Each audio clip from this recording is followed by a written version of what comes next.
about a good friend of mine who is also one of the bravest and strongest people that I know. And even though she's not in this room right now, I'd like to thank her for letting me share her story.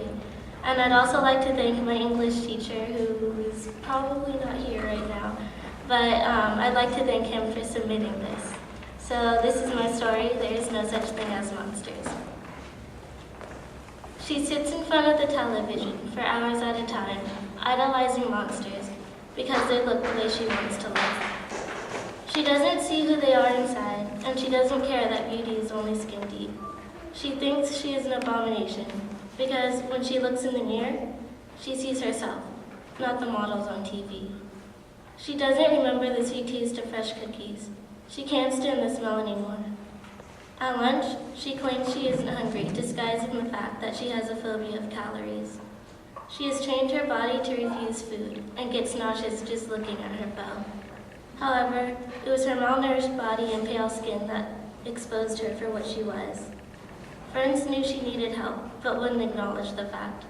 They feared she would refuse the help that she desperately needed and be offended by their attempts of healing her. For 3 years, they watched her petite body deflate, leaving a skinny memory of their pricky 4th grader.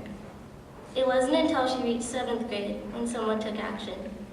Her father woke her up before the sun, and he didn't tell her where they were going.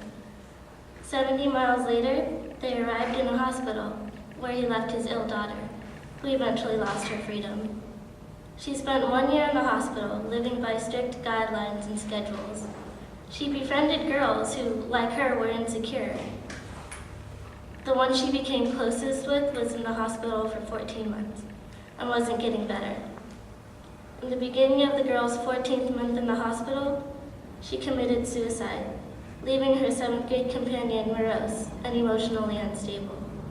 As a result, her happiness vanished. Leaving the hospital was like coming home from war or being freed from prison. Her outlook on life was completely changed. She died a little with every breath and step she took. The glass was always half empty, and her world was always dark. However, after months of therapy and love from loyal friends and family, her wounds closed. Today, she sits in front of the television and sees the monsters that changed her life, and she says to herself, there's no such thing as monsters, because the models on TV have gone through many procedures, and a limited amount of their beauty is natural. Unlike Plato, she can't sculpt her body to perfection, but she can love who she is. When she returns to school as an 8th grader, she shares her story.